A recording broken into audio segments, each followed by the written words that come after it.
Okay, the meeting started, but obviously this room stream isn't up yet.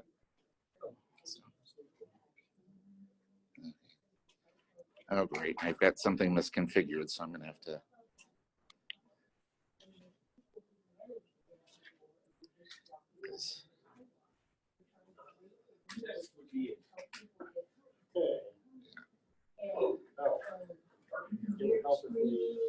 Makes it easier to use your laptop. Yeah. Yes. Yeah. You probably need to do the same thing with the mouse. And you want a SMOFCon guest, not me. So you may have that mouse upside down.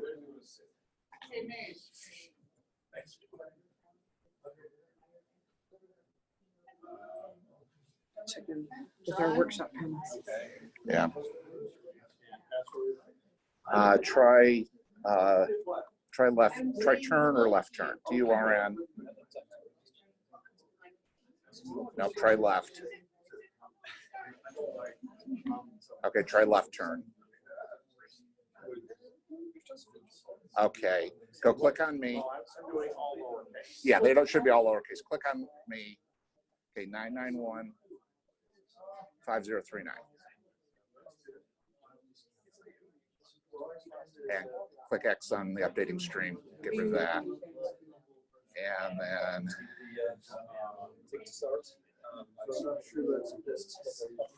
actually this. Oh, let me clear the screen. At this point, I can probably do it faster because at this point I can cheat and go straight to Zoom.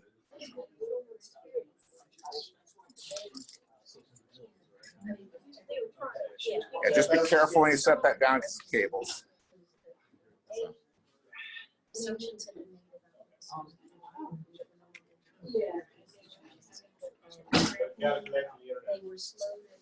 Oh yeah, that would help. That's what I was trying to do. Yeah, that would help. Yeah, no, that's the one there. Yeah. That was kind of the problem. That's the one for internet. Technology is. What they had already is.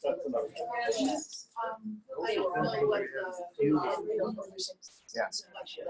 But the problem being, I'm a Linux and Mac guy these days, so Dublin added facility space because they took a look and they're like, okay, the numbers are higher than each other. We all learn by doing, and everyone's, kind of nitpicky. And it was funny because my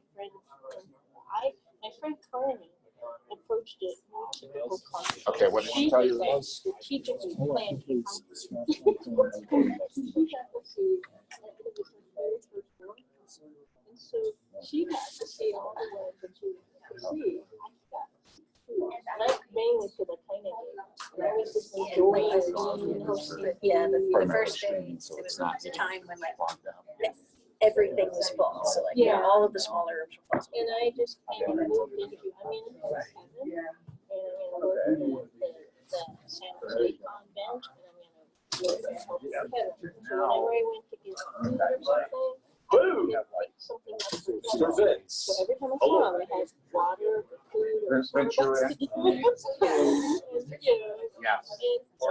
Of course, I found out a bug, but somehow when I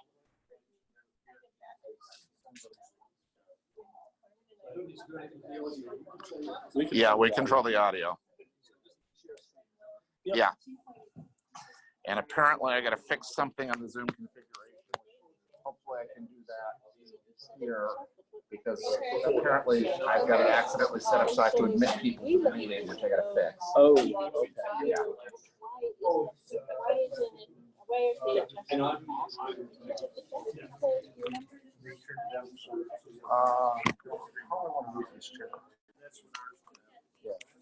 Yeah, if anybody's here waiting, we're still trying to get the stuff set up in the room.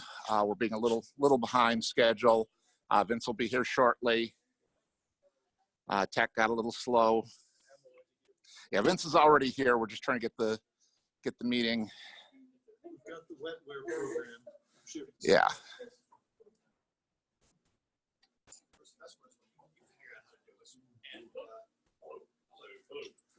So,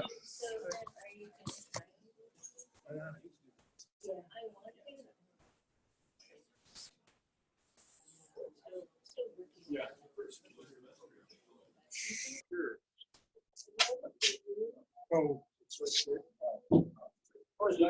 Yeah.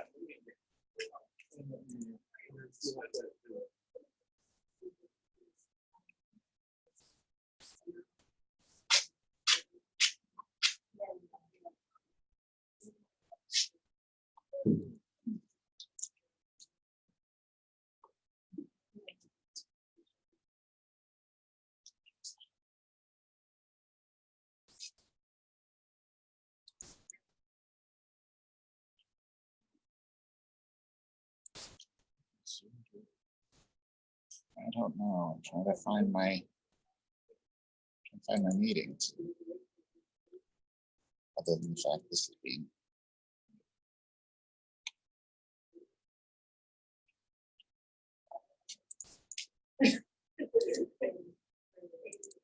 That's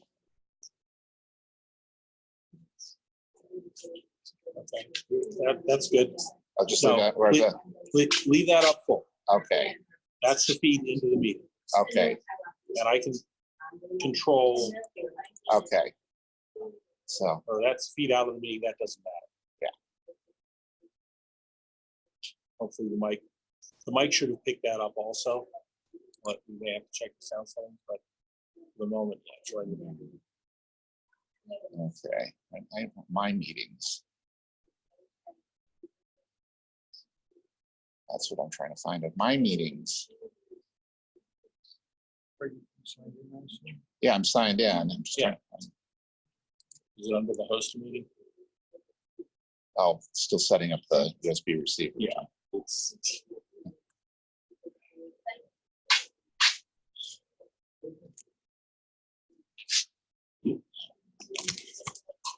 I'll stare at the phone again.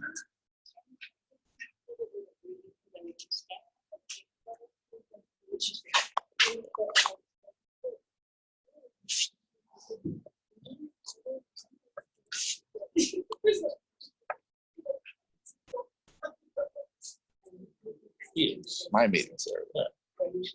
There you go.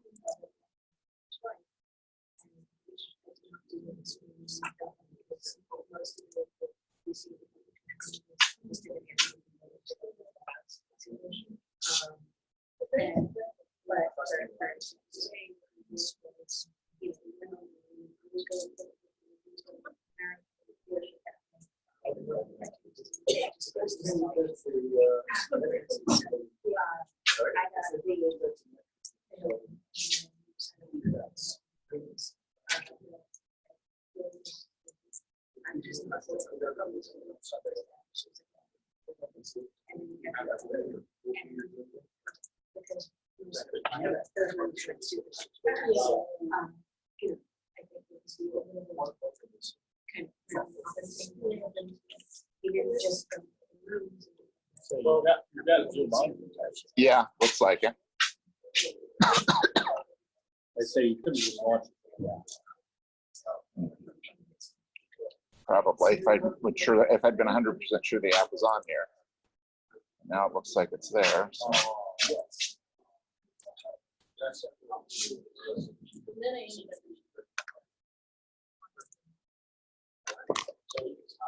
Again, apologies for the delay. We're still having some technical issues. So.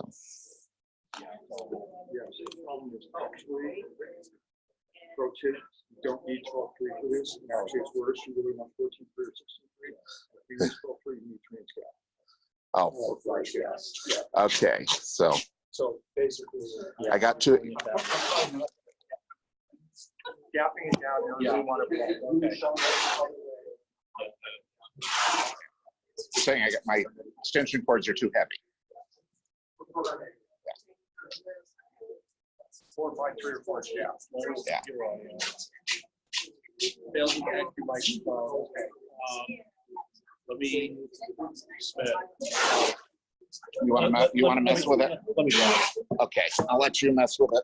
Because I'm going to try dropping out of here without. Wow. You're very fortunate.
Okay, ask them, Can you want me to spell your channel now? Okay, there we go. All right, hi. So, can someone in line tell us whether, actually, you probably want to type also, because if they can't hear us.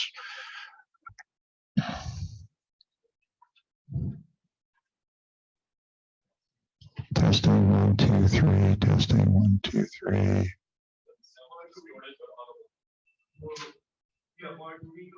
Okay. Well, you can unplug that now because we're not doing.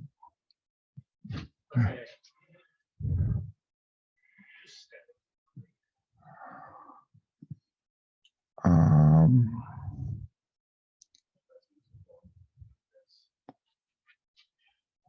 is it Intel? Hold on. Okay, hang on a second. Well, actually, well, hang on. Is this any better? Is this any better there, folks? I just dropped the level on the. It's a headphone, so there's a headphone control. I'm using the headphone. Okay.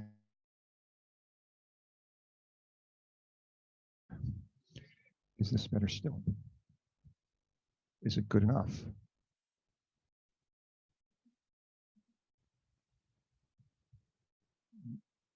Okay, I think we're good. Sorry for the delay. I'm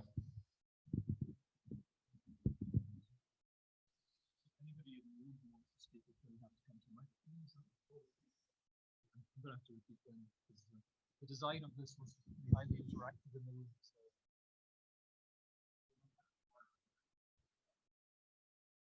I guess I'm standing in front of the table. Okay.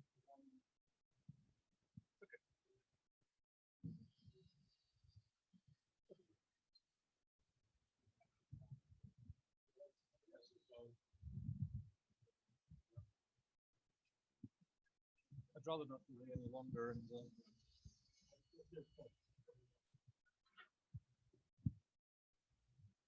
can I just check with everybody that you're in the right room? So this is going to be about communication. Put your hands up if you're not here for that. There we go. Okay. Okay, can people hear me on the room? Okay. I'm sharing the screen as well, so I'm going to have to flip between presenting and checking the chat occasionally for questions. So, well, multitasking is, of course, an important skill. Okay, are you staying? Can you see? Oh, okay. Oh, it does stay. Okay, that's fine. So if necessary, I can jump out. Okay, so in the next hour and 3/4, we're going to talk about internal convention communication structures. And I think I know most people in the room, but just in case, I'm Vincent Docherty. I have run a few conventions, including a couple of WorldCons.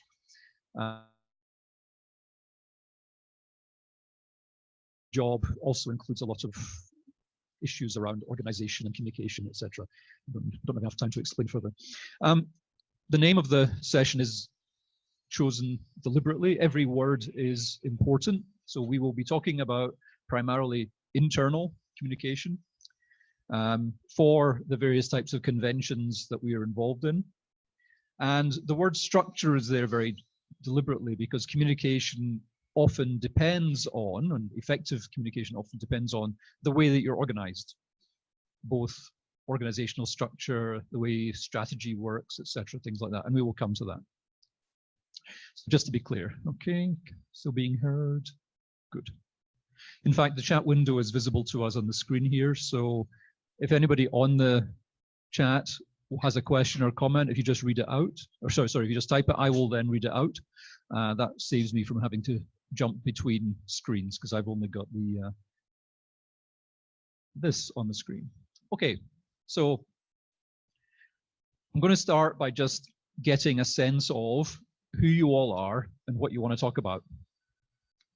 And in the remaining 70 minutes now, the 5 questions that I've included in the panel description, we'll just use that to structure the conversation.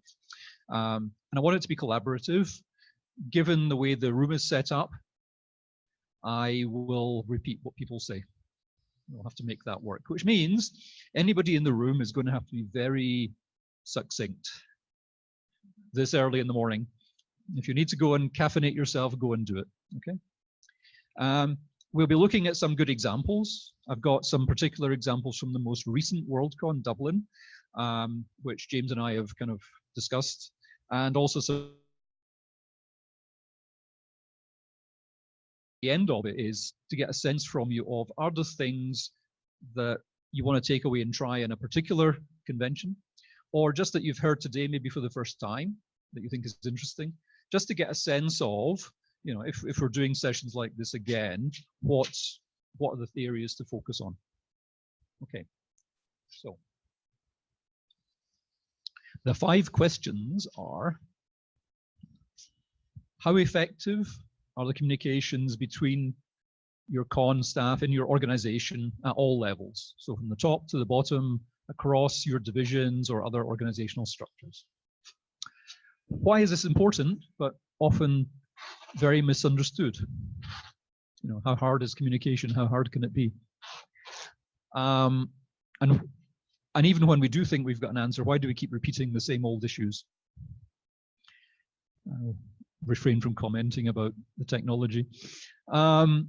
What can be done to prevent silos and to keep communications flowing? Again, this is particularly important when your organization reaches a certain size, and you end up with, you know, again, using WorldCon terminology, divisions, but most professional organizations use division as well.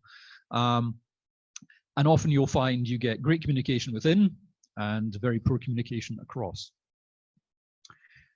The 4th question: how can you structure your communications to support your staff over multiple platforms? So yes, this is the tools question, and avoid crucial items being missed. So it does include tools, but it also includes things like just simply how do you organize meetings and how are you clear in advance how that's going to work? And then, and often most importantly, what are the soft issues that often underlie communications issues, and how can you anticipate and deal with them? So these are kind of like 5 trigger questions. There's a huge overlap between them. I've got some material which we can look at, but I'm also very interested to get your input both in the room and on the chat. And if I'm in the middle of something because the screen is behind me, if anyone in the room sees an interesting question come up, just wave your hand and I'll turn and look. Okay, so 15 people had signed up for this workshop. There are actually 22 in the room. That's okay. Running a convention is often like the biblical loaves and fishes, numbers magically inflate, so that's fine. So what I would like is just to get a sense from you, and because I'm going to have to repeat you, it's going to have to be even shorter than this. I just want you quickly to say your name, and it's going to have to be simple in this. Just give one example of an issue with communications, or one example of a good practice that you think is important. And if there's an event that you're working on, you want to apply this, we'll get that at the end. So keep it very, very simple. Your name and one issue or good practice that you want to share. You're going to have to shout at me and I'm going to have to repeat it. So I'm going to start over here. Kelly.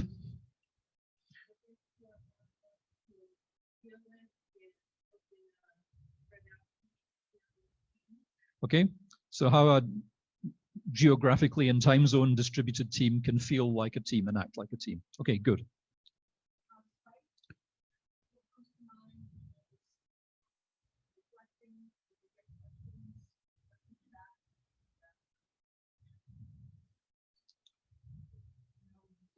Okay, so Spike is asking, how can you reflect back your understanding and comprehension of a question or a statement to the person that's giving it? Okay, go ahead.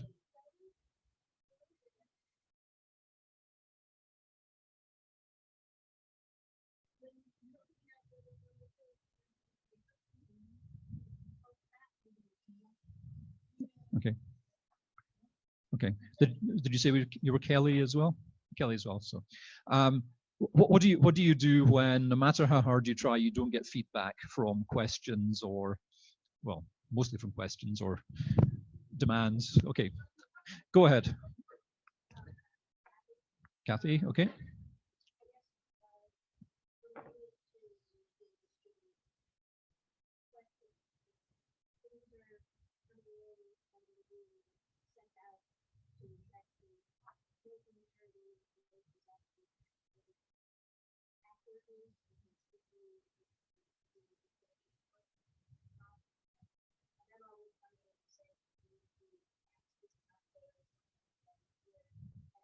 Okay.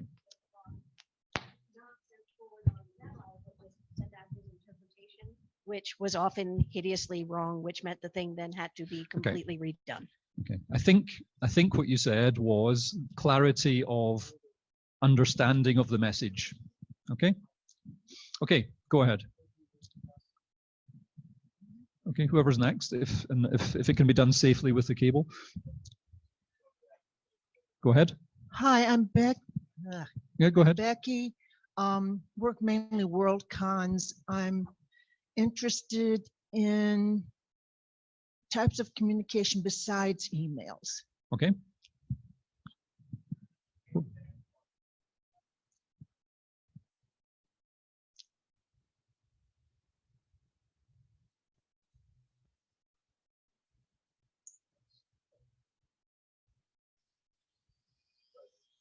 Okay.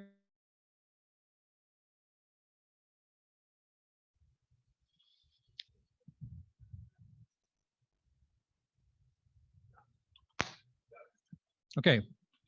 Are we ready? Go ahead. My name's Mara, and I work on many world cons, NASFIX, local cons, a couple of small cons, and I don't have a specific question, but a lot of times communication does fall down, so I want to learn how to improve it. Okay. Hopefully you're hearing on the chat. Okay, go ahead. Hi, my name is Alex. I've worked on lots of stuff. I do what I'm told, and I have answers to questions.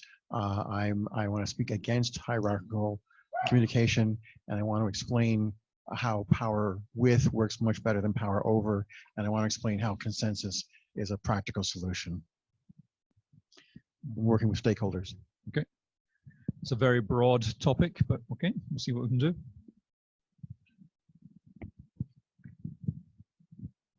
I'm Ben. I've worked on lots of conventions. One of the jobs that has been very useful, at least from what I've seen, particularly for world cons, is finding somebody who looks at every piece of email that flows through the world con and is able to call attention to siloing, issues that are being dropped, et cetera, which is a really useful job.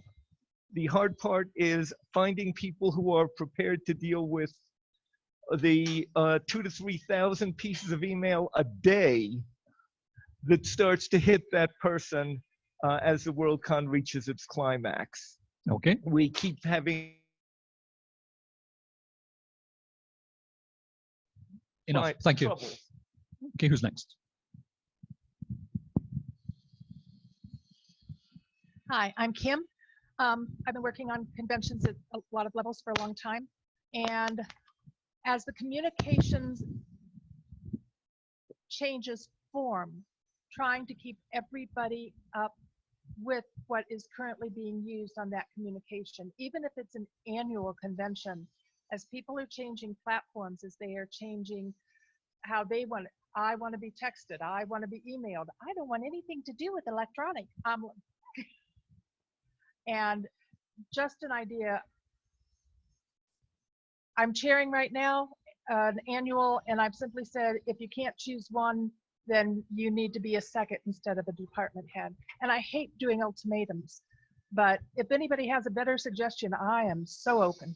Okay, who's next? I'm Judy, and I am the treasurer for a convention in Boston while living in Florida. This convention now has 8 department heads that are non-local to Boston, and I'm concerned just how it works even in a smaller convention than World Cons. Okay. Over. I'm Maureen, and I'm Maureen. My thing is keeping it focused on the welfare of the convention, on the welfare of its people up to a point. Don't bring the personal into it.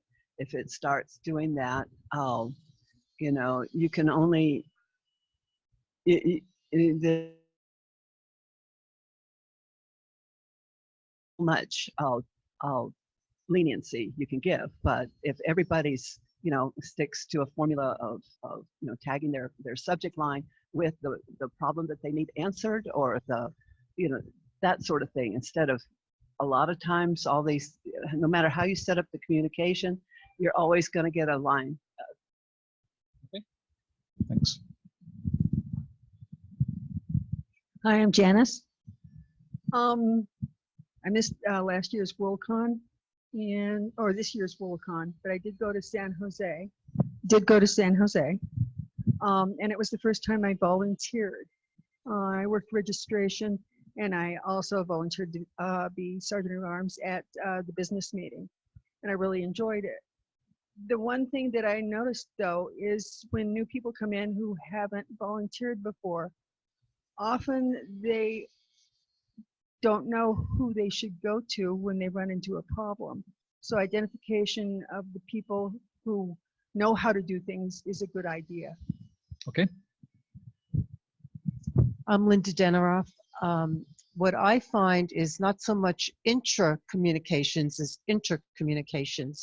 And that is when you're trying to find someone to relate a problem to, and you want a specific person, and you have no idea how to contact that person, and the website does not even list emails for departments, let alone individuals, and it makes things very difficult for the average attendee. Okay, thanks. Hi, my name's Kevin. My convention running experience is mainly with NorwestCon. I think what I'm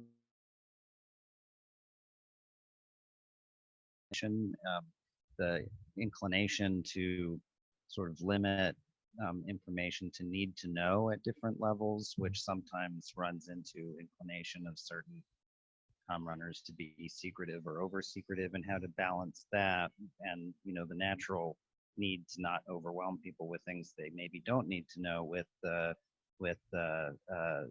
making sure that people actually feel engaged, have the situational awareness, and feel like understand how their role fits in. Okay, thanks. I'm Helen. I've worked on lots of Chicago conventions and several Worldcons and Massfics.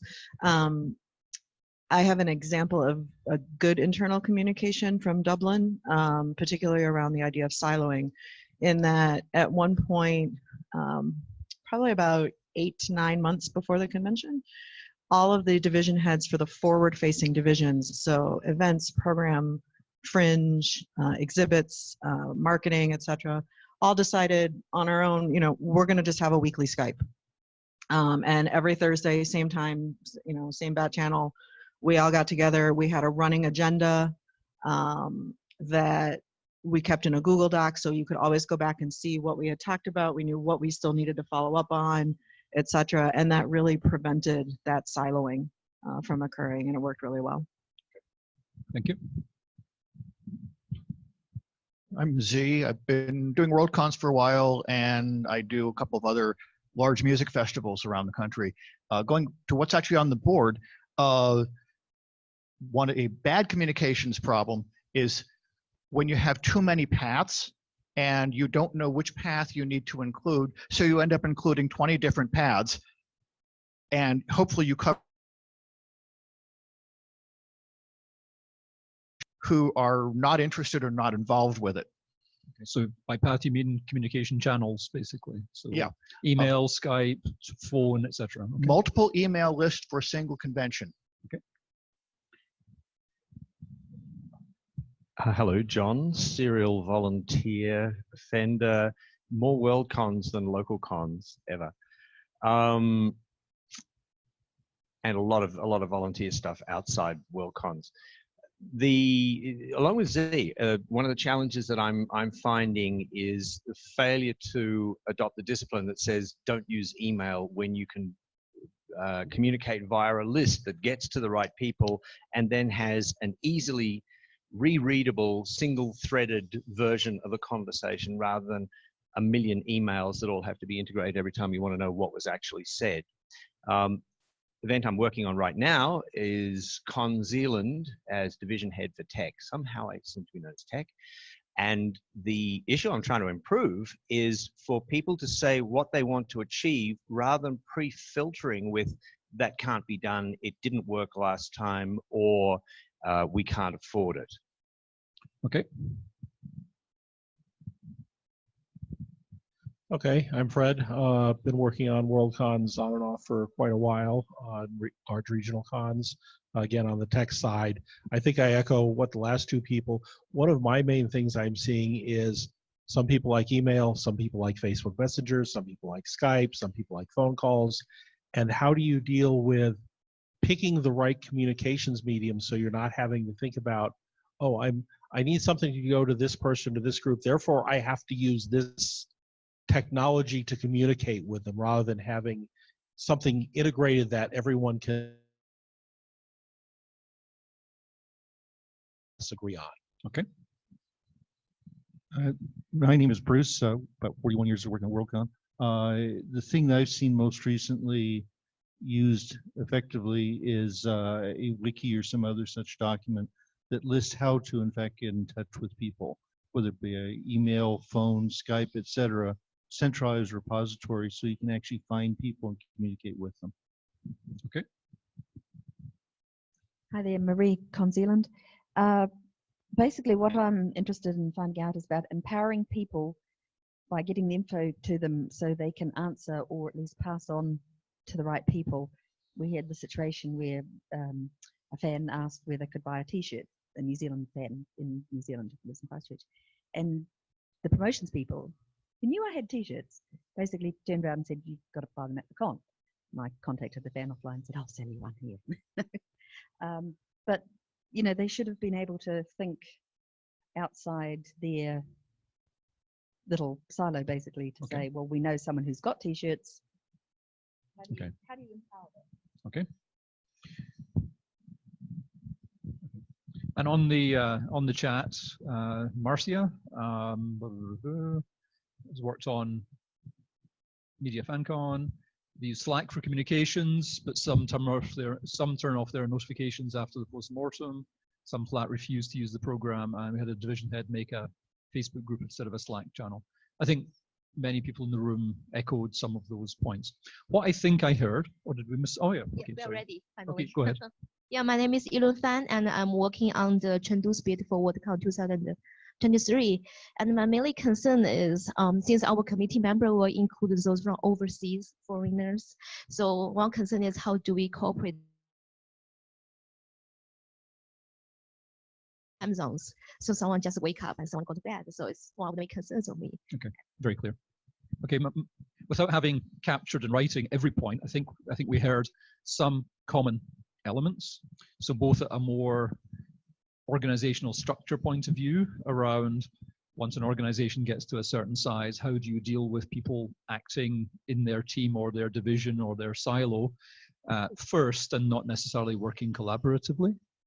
We heard points around the how of it. So, you know, the rapidly growing number of communication tools that not only do we all use, but that we all have preferences about. And that particularly in a voluntary organization where you're relying on goodwill, you can't always coerce or force people to use the channels or even to make sure they use them effectively.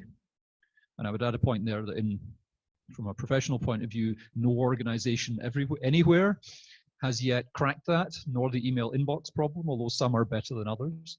And there are some things that we can look at there. And then, what do you think? I may have actually summarized a few of those points in that last comment as well. But I think it's fairly clear. I think the material we'll be putting together will probably match a number of those things. Time will be a bit shorter because it took a while to get set up. And to be honest, that is actually one of the things that often comes up when you're in a voluntary organization which is geographically spread. And that you need to go to different places, you know, whether it's the home site, you know, to take Dublin as an example, we had a number of staff meetings in Dublin, but we also had committee meetings elsewhere. And then you have to have, you know, it's this thing about, you know, building a plane while you're already flying it. how can you, how you have to build in sufficient time to make sure that the stuff works, and you've thought through how it's actually going to work in practice. So for instance, and I'll come to this later in more detail, but where you have a conversation that is virtual, how you create a level playing field for people who are in that. So in this case, when the convention made the decision to have people being able to dive in, so sorry, to live stream in, so but then how does that work where you have a large group who are physically together? And therefore you need a technology to be able to capture what they're saying. You need to think about those things in advance. So I'm going to start where, in fact, let me just back up a bit. If I said the phrase whole system, would people know what I was talking about? I'm seeing lots of shaking heads. I see one or two nods. So in organizational terms, every organization has some reason why you exist. What's your purpose? Is it a single event? For instance, if you're talking about conventions that you're running, is it a repeating event? Is it a repeating event in a city, the same place? Is it a repeating event that moves around? That's a kind of contextual piece which drives a lot of the structures that you will then put in place. The next level is, okay, you've got an organization that has to do certain things, deliver a convention, deliver a repeating convention. How do you organize that? And in many cases, what happens is you just repeat the organization you had last time and hope for the best. But actually, that doesn't work so well. You need to think about, what is it that we're trying to do? What are the habits and the people that we have? And how do we then design an organization that makes that work? And then you get to the how, in which I have to say, particularly in a Finnish environment, although it's also true in other organizations, there tends to be great interest in the technologies, how they work with each other, how the technology that I use is infinitely better than the technology anybody else uses. I'm sure you've never come across that. And then, particularly people do have different communication styles. And in particular, the population that we look at when we're looking at science fiction and fantasy fans are often people who have, shall we say, a spectrum of wide behaviors in how they communicate and how they take communication in. That's the politest way I could say that. So let's just start. Let me see. So I have a whole bunch of slides, some of which contain materials relating to communication directly, some of them containing materials relating to leadership. And I'm going to just use those to trigger conversation. So there is a structure here. And I'm going to start with the point around, the wider context. So one of the things that's changed is, if you think back to the origins of science fiction conventions, almost always they were based on some local group who physically met each other regularly. That has changed. There are still some local groups that largely run regional conventions or repeating conventions in certain cities. You've got, what's it called, NESFA in Boston. You've got LASFAS in LA. You've got the Bay Area. What's that? SFS, or unpronounceable.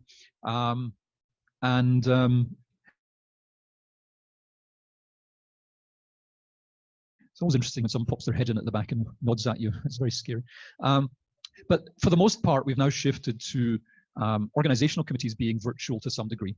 In fact, including those that do actually live close to each other. That is something that we're dealing with.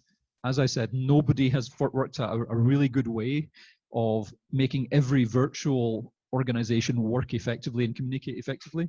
There are some things that work better than others, and it's important you understand why. And that's something that there's a few examples that we can look at.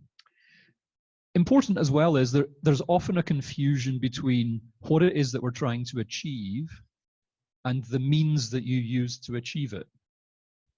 So it's sometimes called outcome focus.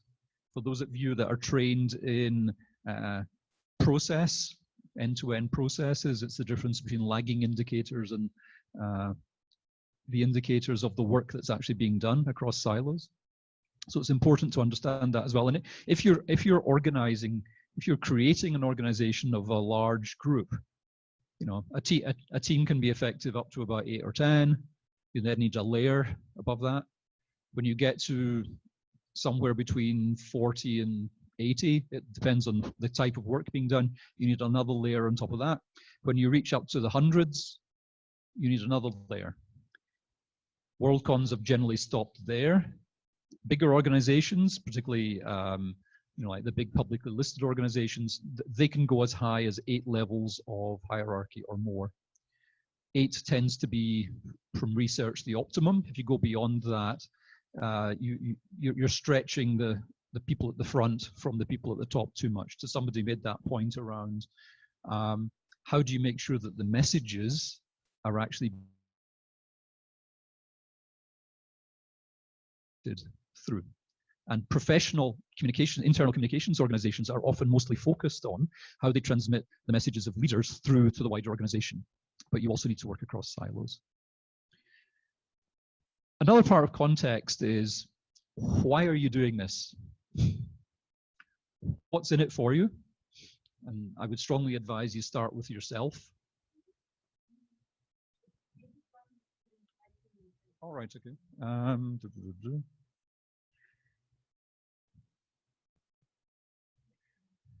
So actually, that's a good point. Again, it's jumping to detail, but whenever you have any complex setup and where somebody's giving a speech or something, practice in the same space. And Helen and I.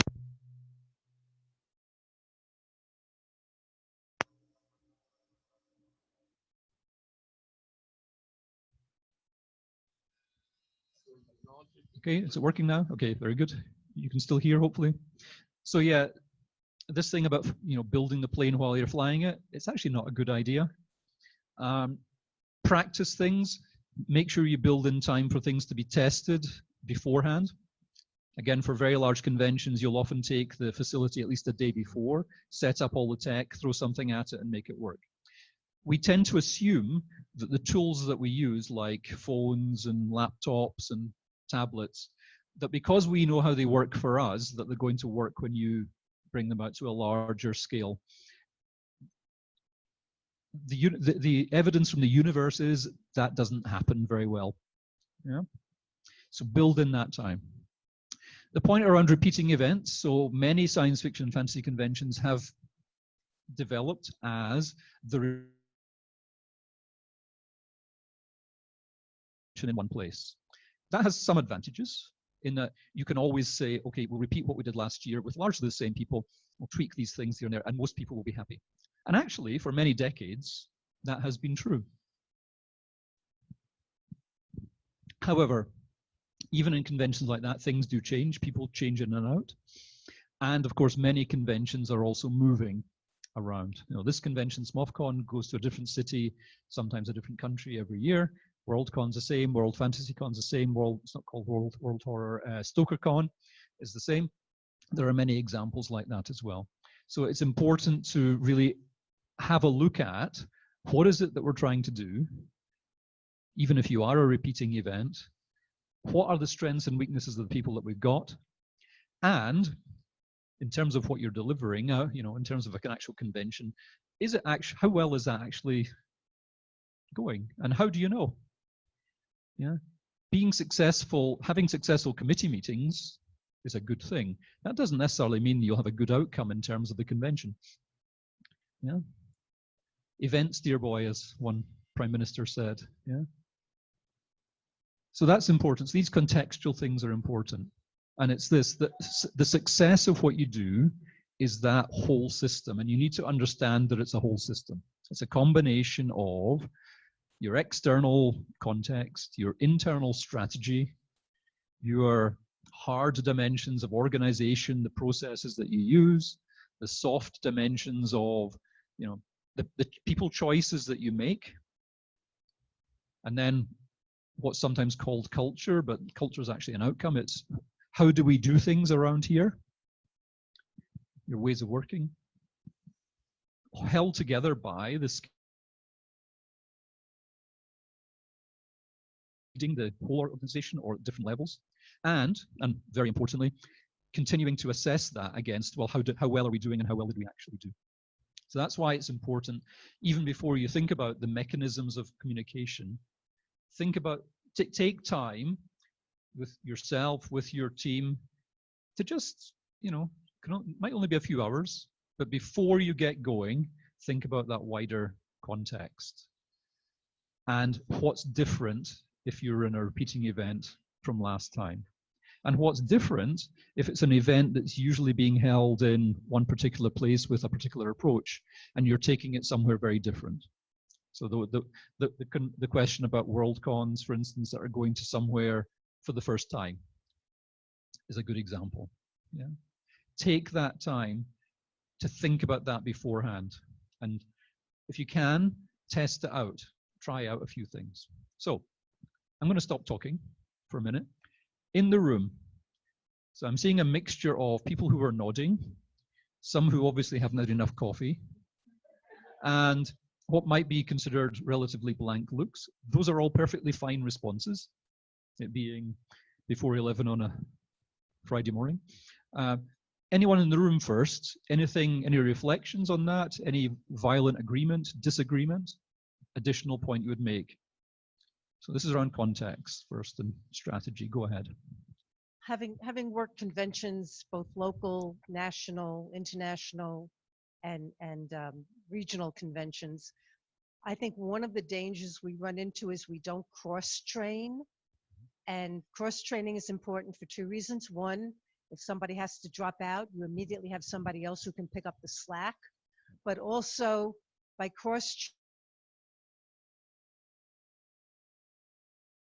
you understand where you fit in the organization and see the bigger picture. You're not a silo. You're not the only person who can do the job, and the whole convention will fail if it's if you don't do it. And so it's important to remember we're all a team. Okay, and to build on points that someone made earlier, I think it might have been Helen, there are things you can do structurally, like you can build in joint discussions or joint meetings. But the other thing is also remember, doing well with your communication is only part of the battle.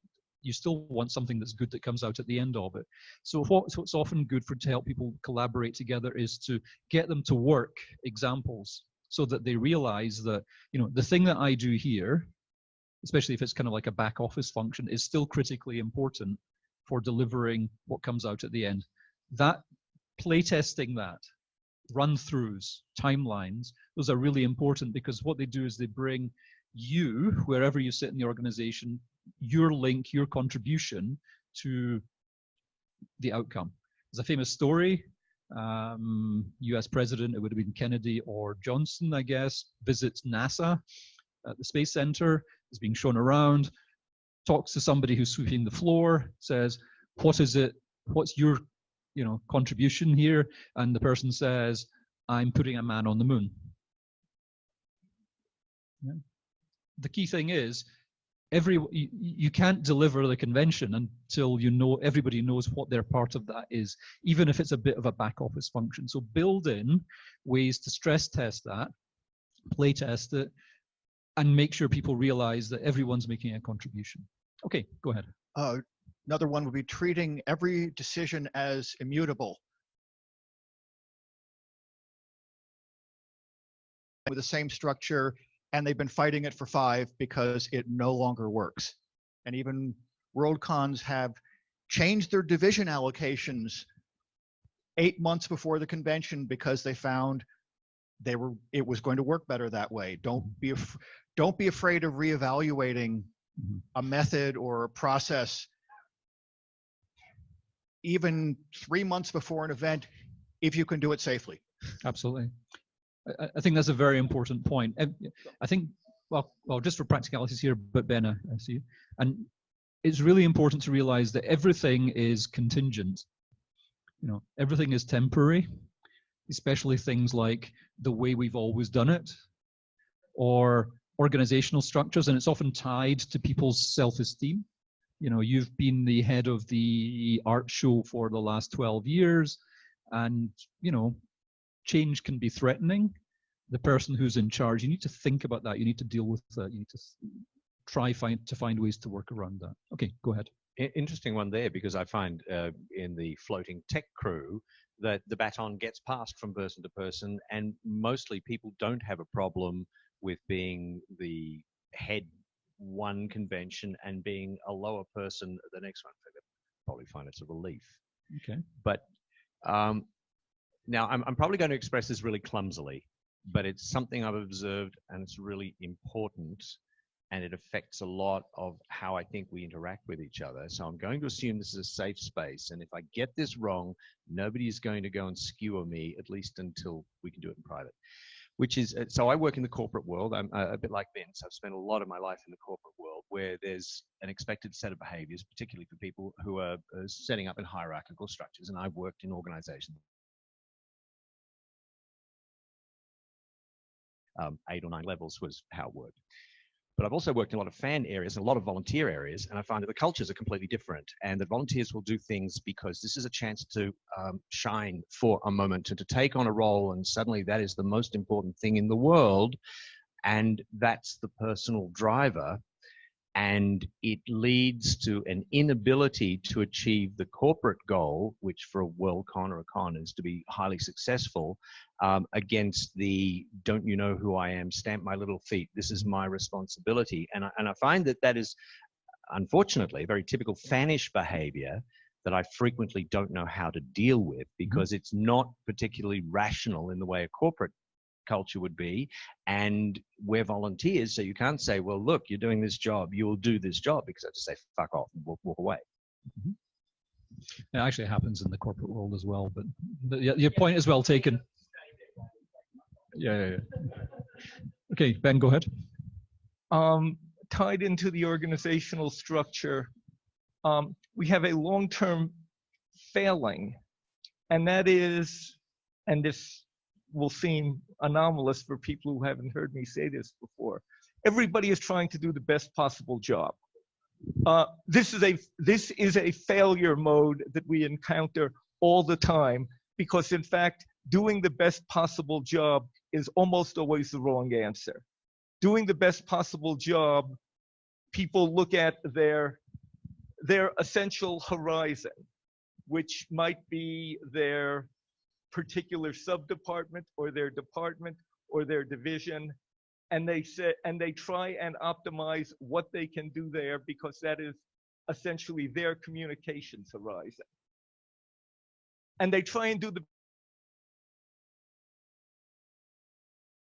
job, and that means that they tie up resource in the broad general sense, trying to do the best possible job because they need that particular resource, whatever it is, be it money, personnel, space, doesn't matter. They are trying to do the best possible job within their horizon, but if their horizon does not encompass the entire convention, that means that they are going to tie up resource that somebody else can use more effectively, because we are always in a resource-constrained situation. So you've got to be able to convey the entire set of horizon, and we can't.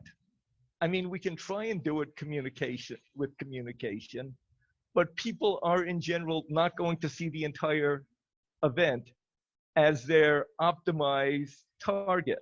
And if they don't see that, how do you get people to voluntarily plan to do a worse job within their horizon and recognize that that will give a better outcome for the convention as a whole? And the convention as a whole is really all that matters. Your department doesn't matter. Your division doesn't matter.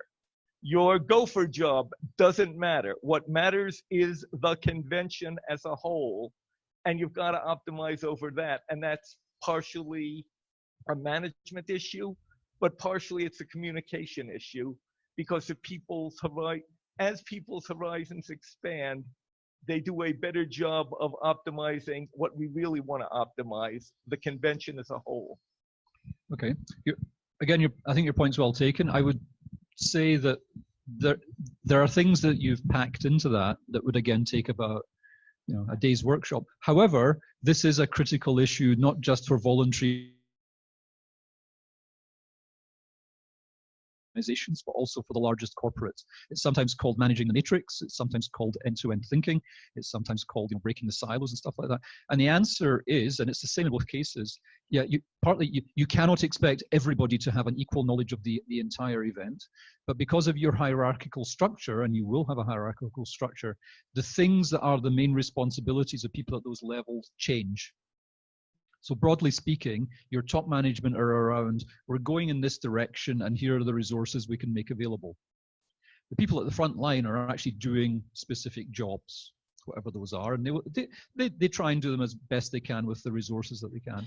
It's the people in the middle and the lower middle whose job is to break that matrix. They are the ones who need to interpret the direction we're going into to deliver the best end-to-end convention or other things with the people that they have and achieve that balancing act. And that's a leadership skill that actually in the corporate world is hard enough to build and to find, and certainly in the convention world is also something that we need to spend more time doing, because you're right, but it's not black and white. Yeah, because not everybody needs to know everything at a certain level. Sometimes you do just need to follow orders. And the other thing is that's for one convention, that's for one event. But people are not, most people in fact are not working on one thing. It can be a repeating convention, it can be the floating Worldcon committee, it can be the floating tech group, it can be the floating art show committee. And the skills that they have and what they deliver are also linked to their sense of identity and their sense of self-esteem. And that's a very hard thing to always get right. It's line. So what you just said, I think, is really important, but it's a really big subject. Now, I do have some things we'll come back to if time permits. It's actually the area in my day job that actually is probably the biggest challenge, and I work for a very large organization that's in the top 10 in the world by size, spread over 100 countries. So it's absolutely true at that level, and it's absolutely true even at the small convention level. Okay, I thought I would throw in, it's going to be difficult to read on the screen. I'll share the materials afterwards, but I actually stole this shamelessly from, I think it was Deb Geisler, who's the source of all knowledge on communication. Remember what I said about, well, there are certain archetypes that you tend to come across. And I bet you'll recognize some of these. I'm not going to go through all of them. But one skill that people need to have as leaders is recognizing that there are people who tend to fall into certain archetypes. Yes, we're all different, we're all unique, blah, blah, blah, blah, blah. But we do have regular habits, things that we do well, things that we don't do well. And they often fit with these, like, let me just pick a couple. The prima donna is the best singer in the opera and knows it. Because the prima donna is a really good singer, it's often worthwhile putting up with high maintenance which comes along with them. Recognize that? I'm not going to ask for names, but recognize, you can identify several people. The worker bee just wants to work and is happiest if told what to do. A worker bee doesn't want to run anything. They're wonderful as long as you don't put them in charge of anything. Okay, another example. The teenager, I had it done in time, but the dog ate my homework. Prone to sulking and has an excuse for everything. Funny enough, many convention organizers do start as teenagers. And, there we go. The three monkeys, they don't see, they don't hear, and nor do they speak evil or much of anything else. They just don't communicate. They certainly don't read their email. These lists are just so unimportant to me messages. I mean, okay, there's a dozen or so worker types. It is actually true, you do see patterns, you do see archetypes. And okay, this is set up in a fairly humorous way, but in fact, in each case, understanding that person standing in their shoes, even just a little bit, is very helpful to understand how you're going to manage them or how you're going to work with them. We all have our strengths and weaknesses, I know mine. My strength is a strategic overview. I can set direction very well. Give me a budget and I'll fix it. My weakness is I will overcommit to doing things because it's nice to be asked and it's not so nice to decline. And then you get into a time crunch. And so I then become, which one is me? I don't know. It's one of them. Might be the grand old fan. I don't know. Tends to be on it. It's often last minute. There we go. It's one of those. You can all identify yourselves probably on this list as well.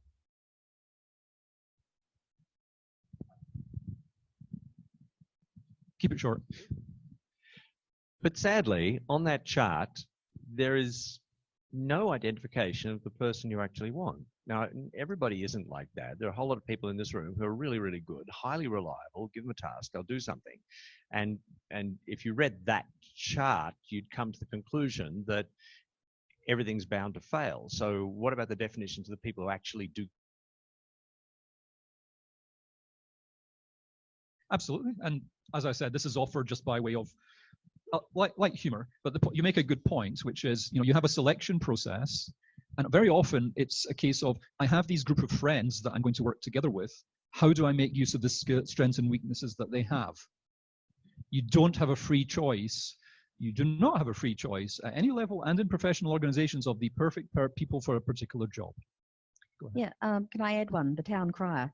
He's the popular guy who is very loud and just tells everyone on the media, social media, oh, they just need to make a few phone calls and they can get, Arnold Schwarzenegger to turn up at the convention. It'll be simple. And he's very loud and he's popular, and people sort of go, well, hang on, why aren't you calling Arnold? I'll take one more comment and then I'm going to move on. Wait for the microphone. Okay. I just want to make the point that with all the archetypes, they're not formulas for failure, they're formulas for success. All these people, there's a way to get them to do great things. The challenge of the leader is to figure out how to communicate, how to ask that person and tell that person what you need from them. And if you find that strategy, they'll do miracles. And you all know that because you all do that. Okay. Just checking on the screen. Hope everybody can still hear us. I don't see any questions. So I'm just going to do a reminder. It's really important to be clear, what is strategy? What is tactics? What's about people? What's about how you're going to start, how you're going to end? If you find that you're having a conversation, or even if you're thinking something over and it's a bit muddled, think about, are you mixing strategy and tactics? Are you mixing things that are actually a why question? What's question from a how question? Many people, particularly if they're invested in a particular thing, or if to take the example, we often get big conversations about this or that IT solution. I think there's one on the SMOFCON bounce at the moment. You're confusing tactics with strategy. You're confusing the how with the what or the why. Your job as a leader is to help understand that and to separate out and make clear to everyone when something is actually the why. We are heading in this direction. It will be this type of Worldcon. It will be this kind of, Olympic Games. It's the same thing. From what is it that you're going to do, which actually changes with time. We used to have banquets at conventions. That doesn't happen very much nowadays. And certainly with the how, and of course the introduction of IT tools, communication tools, which, to be honest, we're still figuring out. It is really important to separate those things. Fixing the how doesn't always deliver the what or the why. So be aware of that. Succeeding in having a great meeting is great, and it probably does mean the convention's more likely to be better than not, but doesn't guarantee it. So be clear about those things. Okay. Another key question that came up, how do we prevent silos and keep comms flowing? That kind of overlaps with the previous one, as I said, but let me... So I mentioned about org design. Above a certain number of people, and usually a team, a team can be as low as 3, but the optimum number is somewhere between 5 and 9. on the work being done. Once you get above that, you need to have multiple teams. That's what happened originally, both with professional organizations and with conventions. And then you have to build in a hierarchy. As soon as you have a hierarchy, as soon as you have those, you have interfaces. And you have the risk of siloing. And the important thing here, and I'm speaking now as a professional org designer, is as you think about the organization structure you need for your convention, don't just have a bunch of boxes and move them around. Think first about the why and the what. You know, why are we doing this? Does that create a certain need for us to be better in this particular area? Let's say you're a convention that is going to have it's a general convention, but it's going to have a much stronger art focus than average or than last time. That will then drive you to make certain decisions about who you recruit as well as the organizational structure that you have. Some structures will be better for that than others. Having a substandard structure will not help you. Really, it won't. The other thing to think about, and this is often something we don't do enough about, is the life cycle of each convention. You know, the drumbeat, the cadence, whatever word you want to use. A repeating convention. I mean, give me some examples of conventions. So Boscone, what number are we up to? 40 something, 50? 57? Other repeating conventions, just shout out. Mark on, how many? 55. Another one. LostCon 47. Capclave 20. Capricorn 40. SMOFCon, indeed, although it moves around. But what you find is, about now the what, I'm now talking about the when. You know, if you've worked in a number of WorldCons, if you've worked in a number of SMOFCons, if you work in those those local conventions, there's an annual kind of cycle that you have. Some of them are driven by things you need to deliver. So in the WorldCon case, that's pretty easy. It's the Hugo timeline, the site selection timeline, other stuff from the business meeting, and the fact that you need to make, you know, some provisional decisions before you win the bid that then convert. So over 2-3 years, there is a standard calendar, a standard timeline, and that creates an opportunity. Ignore that.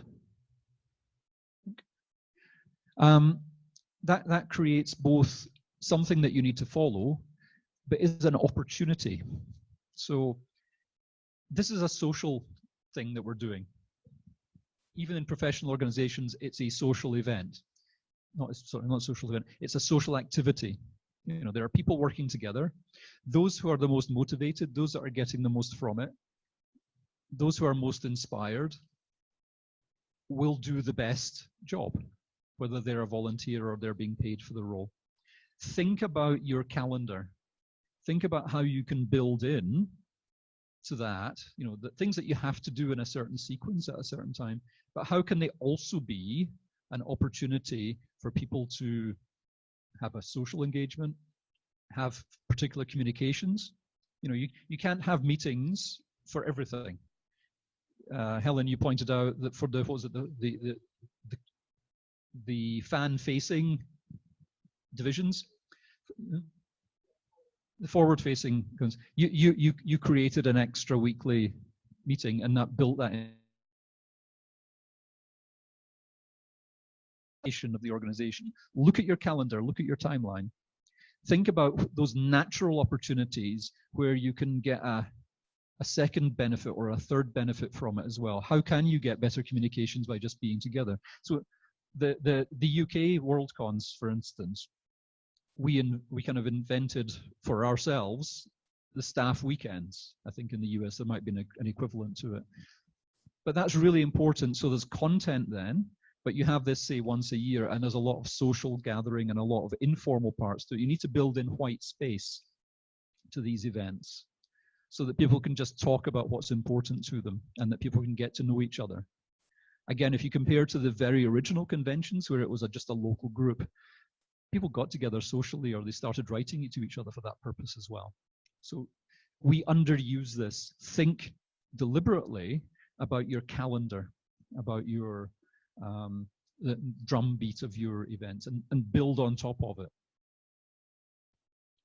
Building in collaboration, well, so one example is organize meetings of the relevant people. But that's a, how do I say, that's a leading indicator. What you're interested also in is the outputs, and a really good way of making that work is find ways where different teams which are contributing to something can actually work together on that.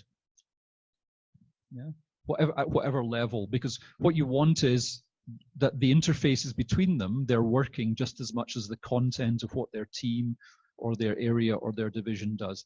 As a leader at these levels, find ways to get people to work that.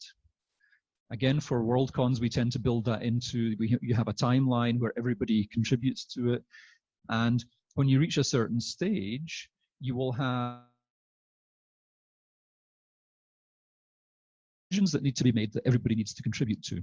Budget choices, for instance, stuff like that. Build in ways that that horizontal collaboration between people is part of what you do. You can have run-throughs, for instance, of the whole convention. That's often a way of doing it. Don't forget to include the shoulder dates. You know, don't forget to include the logistics before and the logistics afterwards, particularly the logistics afterwards, because there's a cliff edge of activity after the end of every convention. Yeah. So think about that.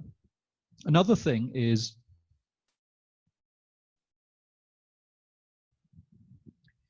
scale and complexity. So watch out for this, because sometimes you'll make decisions about an organization instinctively, when what you're actually doing is you're trying to deal with size and complexity and scale.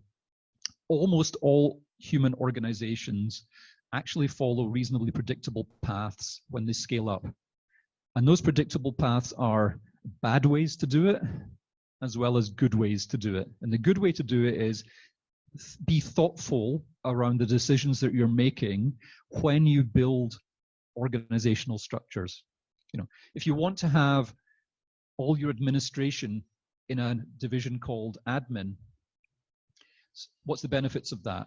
Okay, well, the benefit is you have the same people doing the same kind of work all the time. What's the downside of that? Well, all organizations have one imperative, which is to continue their own existence. Yeah, because nobody wants to be a part of an organization that then disappears, and that includes your area, you know, or your division, or whatever organizational structure you have. So be really careful about this, of the unintended effects, and sometimes you need to deliberately break that.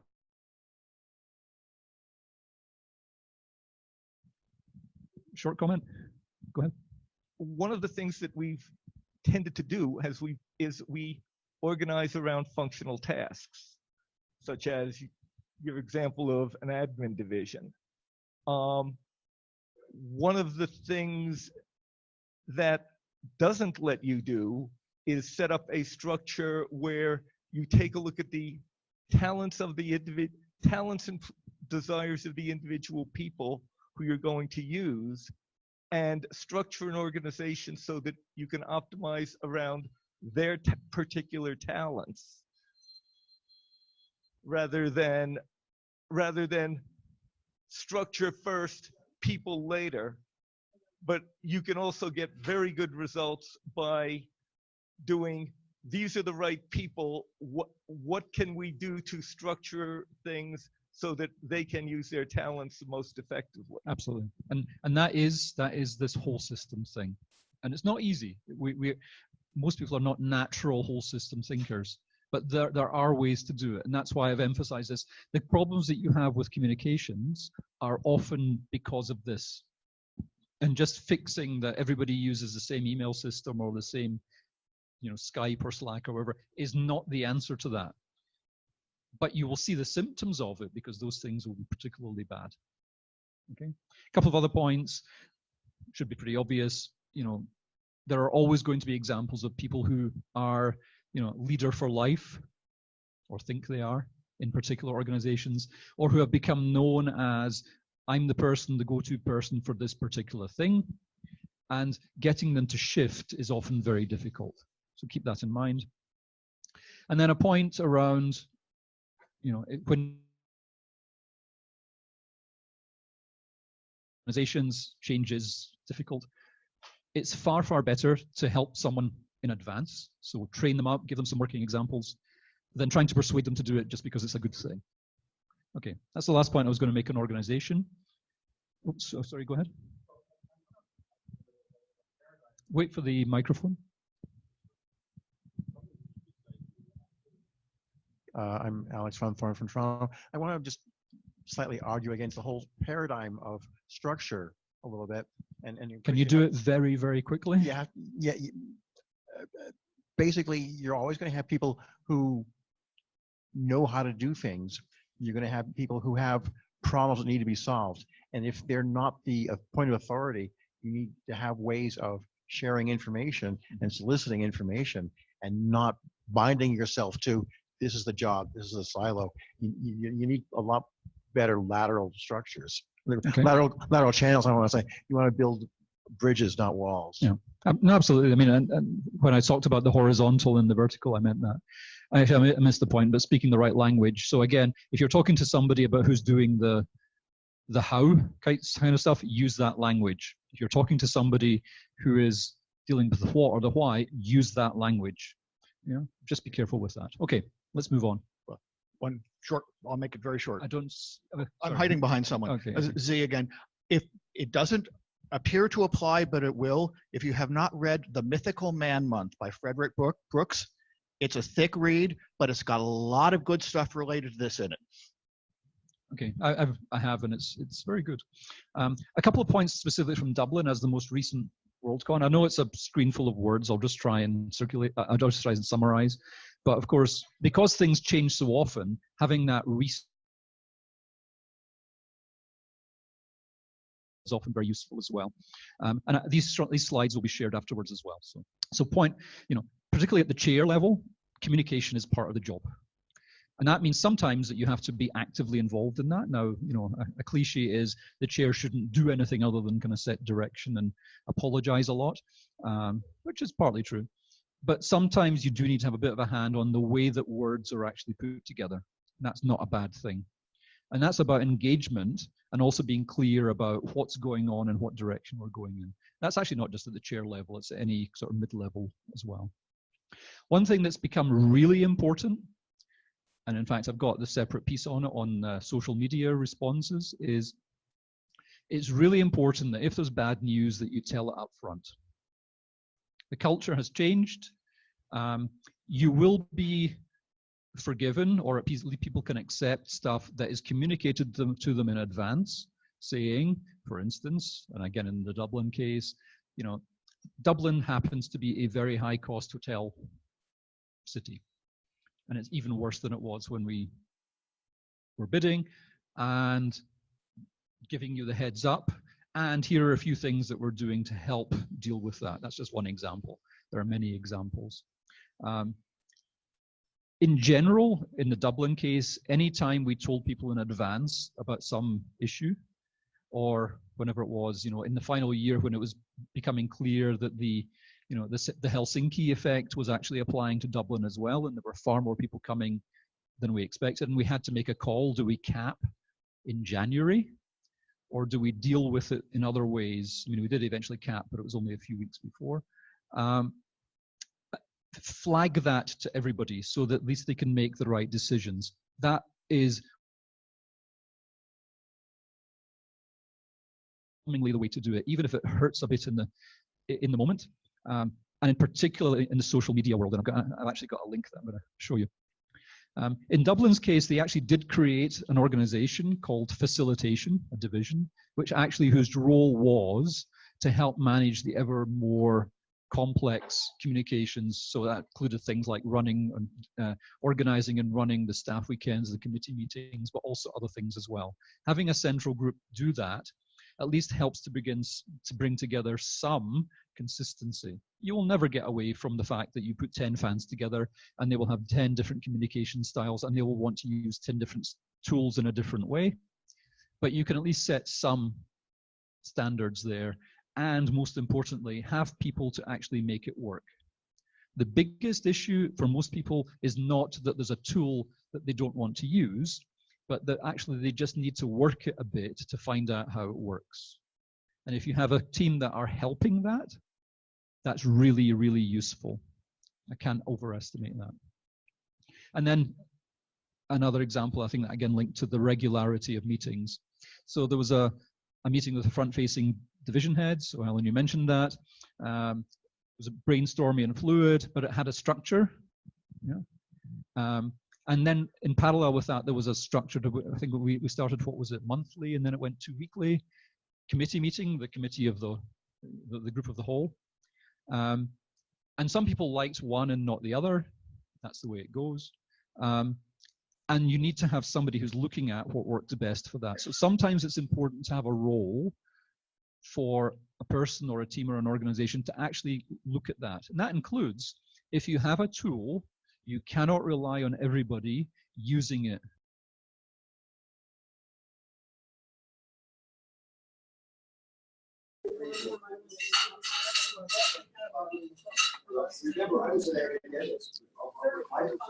So you wind up, you get to be an expert in stuff. I always have students. When they walk to New York, the Daily Show, and he's asking people from other places here. And John Stewart replies, "Oh, you're just American." Not true. No. Move there. I'm serious. You go with me. Well, I know, but I thought it was fun. It was really interesting what I do there. It's getting better at Yammer or whatever. You cannot rely on everyone being equally likely to contribute to it. Someone is the organization that runs this. Are you actually the chair? I'm the chair of the event. Build that into your organization. Well, I'm the chair of SMOFCON. Right. Okay. Right. That's what I thought. I'm the chair. And leave time for people just to chat. I am a director of the. So scaling of roles, I touched on that earlier. I'm not going to repeat too much. Anything on the chat, by the way? And apparently, I'm going to have to keep the Zoom meeting on my phone because when I. So can someone go and deal with that? I might have accidentally dropped everybody off. I believe that your mic is live. The people who are on the chat, just so you know, we're in a divided room. We discovered that like the light switch is for one effect than the other, and it looks like the microphones are the same. Sorry about that. You know, that's technology. I'm not going to go through this in detail. This is just to help you if you're thinking about the different levels in an organization. Because I have the meeting connected now because of. No, it should be muted. What a job is. Yeah? Should be muted so on my an individual contributor at one end, a strategic leader before, and then very importantly, what the kind of roles between are. So like the discovery 30 or 40 years ago that you need this integrative leader, the division head. Okay, go ahead. You need the microphone. One other thing that's not on there, but is sort of the reverse, is don't micromanage. Don't be a division head who spends 24 hours a day on the internet answering email that he's hired other people to answer, or handle things that he's hired other people to answer, because you're just defeating that. You're killing yourself, and you're depressing the people below you because they have nothing to do. It actually is there, but this is phrased positively. You know, what this is saying is, in fact, that, you know, a strategic leader sets direction, paints pictures of the future, is inspirational, and only that. So your point is well made. Ben, can you? With respect to scaling of roles, generally what I've seen work most effectively is that you manage one level down, you essentially are familiar 2 levels down, and below that you don't really care. And that keeps Linda's issue from turning up. As a rule of thumb, that's absolutely fine. Yeah, I agree. I mentioned the social media guide, so Colin Harris and Elizabeth McCarthy put that together. It's really, really important.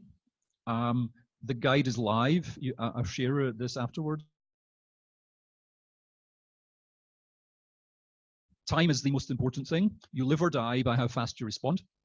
And that there's an ever-expanding bubble, so the earlier you get in there, the better. You need to be able to be humble and to apologize preemptively, regardless of who's at fault, because the buck stops here absolutely works in the social media world, and any delay or dissembling, even with the best of intentions, will always make it worse. And this last point I just tagged on, but make sure only one person or team speaks for the convention in any particular case. So have a policy for that and make sure it works. In Dublin's case, we had a what was the rapid response team. It doesn't matter. So it was clear what it was, and then pre-con, if something blew up, they took control, and everybody else knew not to comment. And at con. Okay, we'll go back to the question in a second. And at con, it was even more clearly defined, such as when we had the issue with the auto translator at the Hugos. Literally, James walked backstage. They had a conversation. They dealt with it in the moment. That's how you deal with it. We'll take one question in the room, and then Marguerite will come to you. I wanted to add something that is basically 100% correct. There's one little caveat. If there's something major that might be blowing up, you do have to respond immediately. But if this is something that could be critical, you don't necessarily want to blurt out the first thing that comes into your head. So it is okay to say, yes, give us a little while and we will get back to you. You have to acknowledge them right away, and you have to get back to them quickly. But you can buy yourself time to prepare. That is one of the critical things, absolutely. Yeah, sometimes not even hours, but yes. Yeah, in the case I gave from the ceremony, it was minutes. It really was. Can you show us what the question is? Marguerite says, it's possible to react too quickly. Speed is important, but must be balanced. Absolutely. This is a very similar point. Yes, you need to have a process. It needs to be clear who gets to decide. And if it's complicated, a holding statement is very, very useful. Absolutely. That's well taken. Okay. Let me see. I'm just going to speed forward now. Yes, I thought this was very interesting. We're getting more into the tools now, the how of things. You might not be able to read it, but it's from our friends at XKCD. The rules for this group chat. Once you've set a typing notification, you have to say something. Come on, that's absolutely true. Like you see some, Vincent is typing, and then it disappears. That's very frustrating. Okay, this is humorous, but Robert's rules of order are optional but encouraged. Ben, you didn't hear that.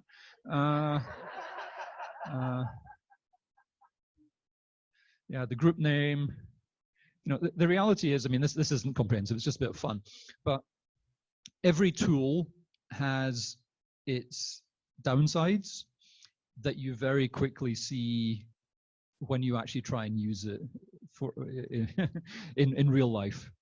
Again, as long as you registered for this workshop, you'll get a link to the presentation afterwards.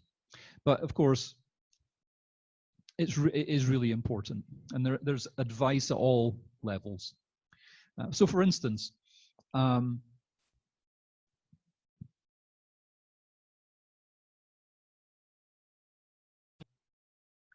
And you can do it well or you can do it badly. So the first thing is, when someone commits to do a job, they need to understand what that commitment means.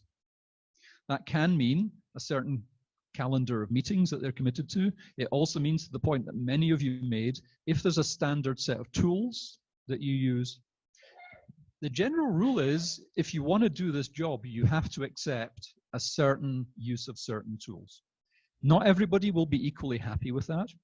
Not everybody will be equally able to do it, even for technology reasons. So what's useful in that case is, to counterbalance the commitment that people need to make, some people will not need equal support. Yeah? Sometimes you will need to set aside time to actually work with someone, get the tools working, and let them practice with it. If there is no substitute for that. If you don't do that, as a leader, you're making the choice to have dysfunctional communications.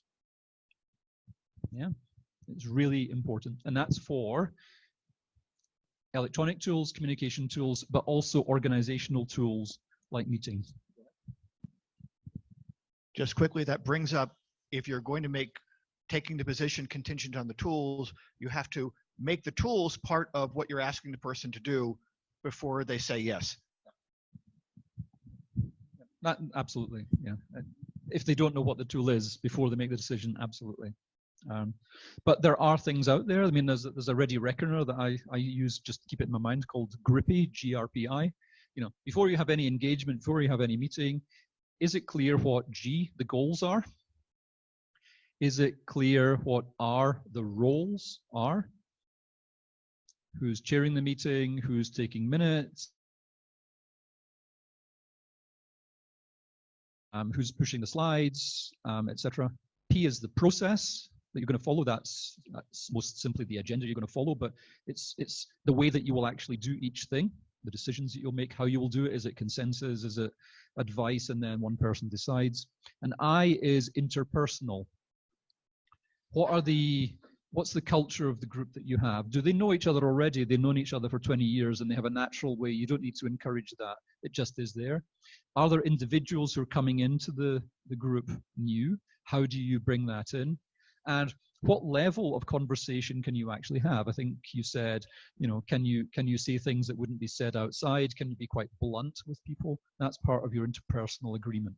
Those four things, if you go into any meeting, at least have those in your mind. The goals, the roles, the process, and the interpersonal relations. Okay? The point there, the folder, the wiki, the shared folder needs a manager or a facilitator. I mentioned that already. I'm not going to repeat it. But it's someone who's dedicated to all the elements are available, that it works, that it's linked to your timeline of events, and also acts as a bit of a housekeeper as well. One very specific thing that we've seen from you know, like when you have a mixed group like this, you know, where you have a group of people in a room, and then, you know, but you also have a number of people online. We're still figuring that out. But one of the things that we've noticed is this hand idea, that somebody who's on the chat who can literally raise their hand. Either, I think in this tool, you can press a button and a hand goes up, and so the organizer knows to go to you, or you just say it. It's very powerful. It does work.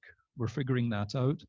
I think there's a point in the room as well. Go ahead. Yeah, just for me, one of the most important things about meetings is that we don't start with an agenda and end with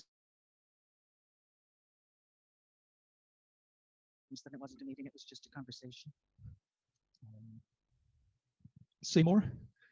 Well, you need to have a, like you're saying, a point to what you're going to say, and that you need to know coming out of the meeting who's going to do what to make the things that were discussed happen.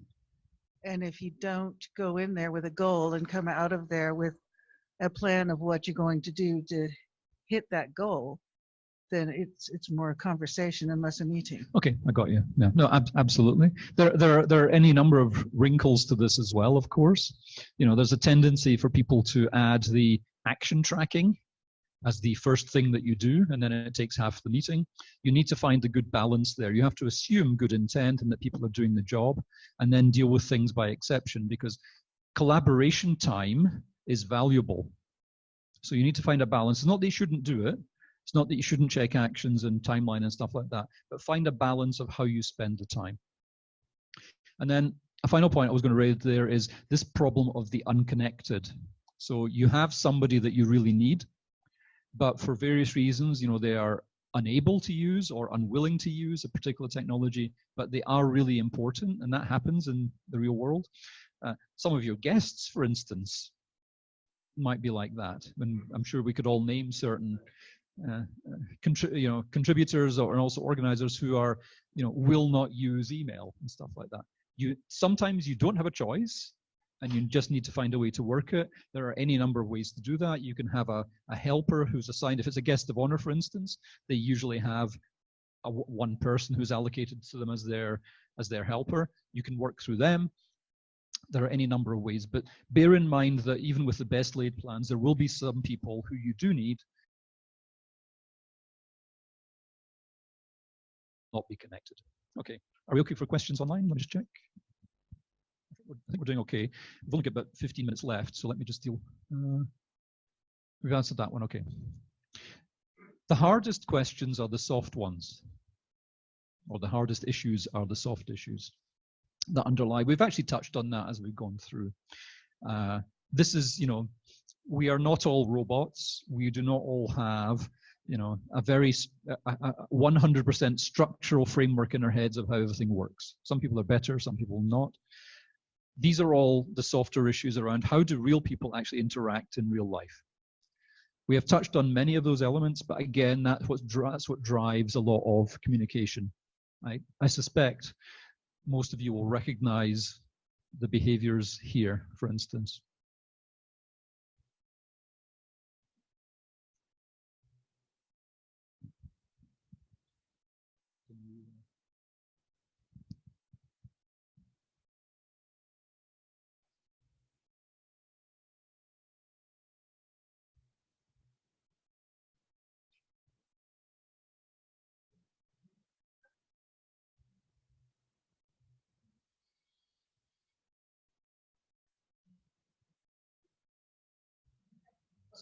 So the way that you do things is also important, and of course we all approach things in our own distinct way, particularly the bottom one. In fact, you may well have had managers who behave like that. Yeah. So a few thoughts on this, and again we'll share this afterwards. And again, these are just top of mind. Some of these are things that I brought in, again,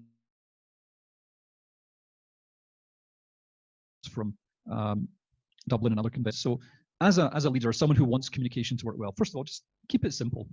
It's so easy to drop into the detail and the jargon of what you're good at, and that doesn't work equally for everyone. I mean, there's an example, for instance, some of the division heads I've worked with in this room, that we know somebody who's really, really good at very detailed analysis, and we'll send an email that looks like that. And it's fabulous. I mean, everything that you possibly want to know is in there. But when you're getting 100 or 1,000 emails a day, what can you do with that? You can't. You don't have time to go through it in detail. You don't have the same thought process that person had. And you then have to just take it or leave it. It's really hard. You need to teach that person to find a way, or you need to give that person a helper, a buddy or a deputy, who helps translate that into the stuff that we need to understand, the stuff that we need to take action, or the stuff we need to make a decision about. And that's just one example. So as a rule of thumb, keep it simple. As a rule of thumb, is this something people need to know? Is it something they need to do? Is it something they need to feel? Do not forget the power of inspiration. That's fun. We all do this for love, not for money. Yeah. Let me just finish this and then we'll come to the question room. Assume positive intent, please. People have bad days. They will, say the wrong thing at the wrong time. For the most part, their intention is still positive. Yeah.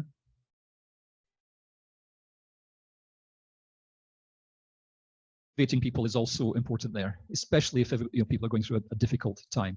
Encouragement is communication. Yeah? And be very careful then about negativity. In any management role, it's absolutely true. Bad news is more useful than good news, because it's something you can deal with. But you need to keep in mind that you're also dealing with people, and so you need to think about how are they feeling, what is the impact of what I'm saying. You need to encourage as well as to instruct. And thanking them, and of course apologizing as well frequently, is also communication. A point that's also true is some established means of communication remain very, very useful. A phone call can often resolve an issue that takes 20 emails to go through, and it takes days. Now that's, in the world that we're in, actually the phone call functionality is often superseded by, oh, I hate calls, send me a message, send me an email. Be aware that actually, well, face-to-face is always best, but voice is really important. If you are uncomfortable with that, if you are uncomfortable with, unsolicited calls and things like that, build in ways that will be comfortable for you. So, have an agreement with your boss that if something comes up, you will get a call, but you agree some way to highlight it to you that there'll be a text first or something. Figure it out. But it's really important. There's no substitute for that.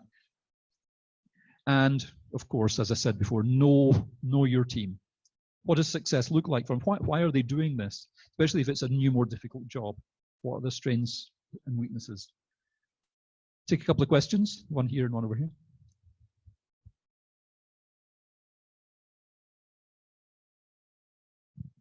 So this may be a quirk that is only me, but sometimes thanking people doesn't work the way you think it does. I tend to not thank people exactly because sometimes when you thank them, they're like, "What? But I'm supposed to do that," and it almost makes them feel like they're not part of the team, that you have to thank them. So rather than saying thank you for doing that, I will most likely praise, "That was awesome. You did such a great job," and that, it gives them the same feedback that they've done well and it makes them feel like they're more part of the team and not othering them.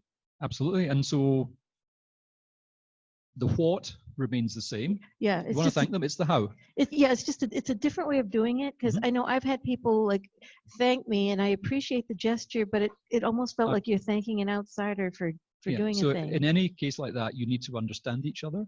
And as it says there, you need to know the person. You need to agree that. Oh yeah, I mean, I accepted it the way it was meant, but when I'm the one doing it, I try to do a thing that works better. Yeah, but don't assume everybody else is the same as well. Right. There's one question over here. Wait for the microphone. He's first and then behind. I just want to say, scheduling a call can really help, or just asking, is this a good time to talk? Because a phone call can be great because it's much higher bandwidth than email. But what annoys people about phone calls is being interrupted from what they're doing, especially if you're overwhelmed by some task or the volume of communication. Channeling it to a time that you can do it works much better. No, I agree. I absolutely hate having unsolicited phone calls. But on the other hand, if you agree in advance, it's absolutely fine. Okay, go ahead. Yes, just want to say, beware of being the stereotypical manager of the trend is let it go. No, you don't have to explain what it was that happened. No, we're not going into it. We're letting it go. Sort of thing. Very often, sometimes the person could say, just let me say one thing, and suddenly the whole thing's changed. It's like, oh, shit, is that really what happened? Oh, okay, that's different. Just listen. Sometimes being the person who doesn't want to get bogged down, sometimes you have to dip your toe in the swamp just to find out what really happened. Absolutely. Completely agree. And that's why high bandwidth is important, because tone of voice is just as important as content. One more, go ahead. Words mean different things in different areas. I had a miscommunication recently with one of the staff at the convention I'm working on, because they used, in asking me for where the budget was, which was fine. I'd told her before, I could tell her again. But then she said, and do you know what went into that line item? I'm the treasurer. Of course I knew what went into those line items, but I read her request that way as a negative on me. And where she's from, it wasn't at all. So as I said, assume good intent, and if there is a miscommunication, have an inquiring mindset. Figure out, assume that it's a misunderstanding. There are many examples, particularly across cultures and languages. Like in the UK, to table something is to take it off the table. In the US, to table something is to put it on the table. But languages are like that, particularly if you have a number of people for English isn't a first language. Be careful about euphemisms. Be careful about figures of speech. Be careful about how the same things, particularly like a verb and a preposition, will be misunderstood. Like to put down. I put down the glass.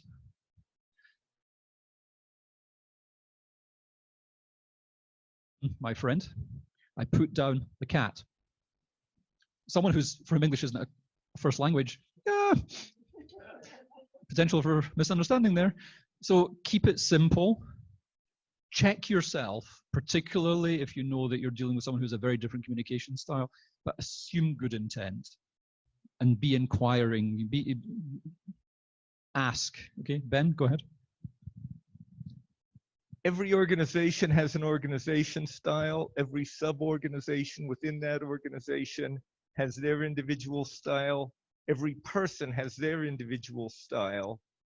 And the most effective thing that you can try to do is figure out what the different styles of the people that you're communicating with are, whether it's organizationally or individually or however it is, and be prepared to style match. The more different styles you can adopt, the more effective you will be, because if you can style match into their style, it's a lot easier for everybody, particularly if your style is different from a large organization's style. Well, you're going to lose that one every time. You need to style match to that organization. Yeah. And it's important to remember that you know, this isn't static and it's not one way, it's two way. You can also, you know, at the beginning, you need to build in enough time to figure people out, especially if it's a new team, and match them. But over time, you can also teach them, or you can come to an agreement that certain things are actually good enough between you. So it's not static. You also need to be ready to, as it says, intervene and let go. And also, just as a trick, a facilitation trick, silence is very powerful. You know, in my day job, my comfort for silence is extremely high. If there's an awkward question in the room, yeah, I am perfectly willing to take 30 seconds or a minute of absolute silence until somebody breaks. Yeah, be aware of that, both in, you know, that sometimes it's useful to get a difficult subject out. Yeah, give that time and be prepared to be silent. It's very uncomfortable for most people. Train yourself to use it. It's not weaponizing it, well, not quite, but it's making it useful. Okay, we're almost out of time, so I'm just going to, you know, asking for and taking feedback. James has sent this to me yesterday.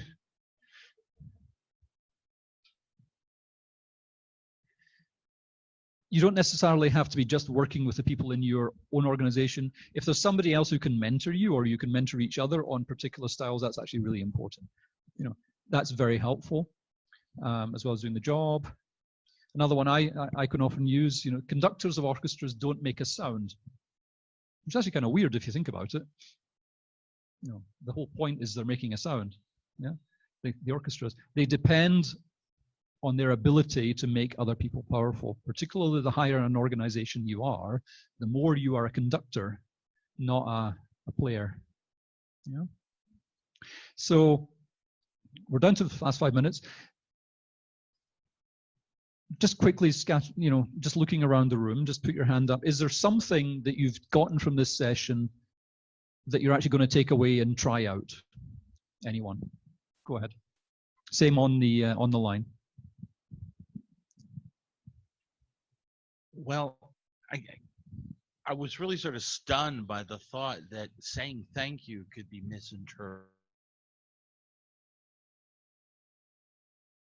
as somehow pushing people away. So it's sort of like the 5 love languages, you know, you're and the what. So just sort of concentrating on making sure people understand that they are appreciated and not doing something that gives them a 180-degree spin on it. So I really appreciate it. Don't. No. Nobody can hear you if you aren't using the microphone. So, okay. Who else? Another one. Another example. Go ahead. Over here. No one behind you. Okay, because since we're pretty new to the cons, the world, and we are observers from Chengdu, China, trying to learn from all the cons organizers, and it's pretty fresh for today's session. And I think when we even begin to organize a committee, we need to implement a communication protocol and have like rather thorough training on all these like issues raised here, so that we can start like fresh as to avoid I'd say the Absolutely, problems here. and also be aware, of course, that what we've shown today is still a summary, yes, and in many cases a generality. You need to dive into it. You actually try and start doing something. Yes, is very the best way. very helpful here. Yeah, Okay. thank you. Go ahead here. And was the one over here? Not have to be the last one. Did anybody? Okay, go ahead. I like your acronym for goals. Wait, yeah, goal, roles, process, interpersonal. Oh, grippy. Yep. Have a grip of your meeting. Okay, what's this?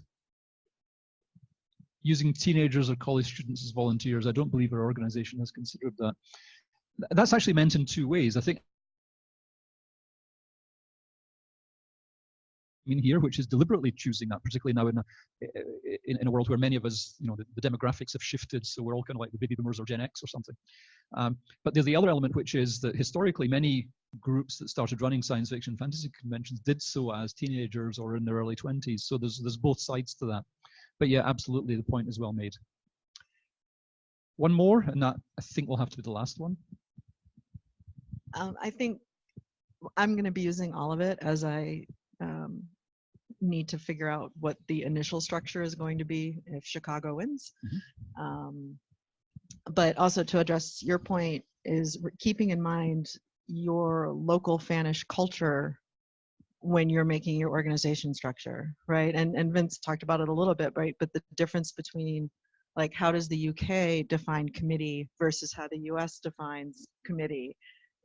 What's the structure that China uses in a lot of its conventions? How is that going to change or adapt, right, to other WorldCon structures and stuff? And, even how Chicago does something is going to be different than how Boston or LA does, just because that's our culture. Absolutely. And how we do it. Yeah, great point. So I'm going to close here. Just a point. Okay, it's good.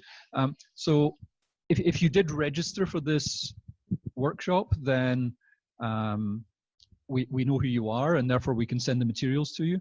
If you didn't pre-register but you're here, that's fine. Just email me.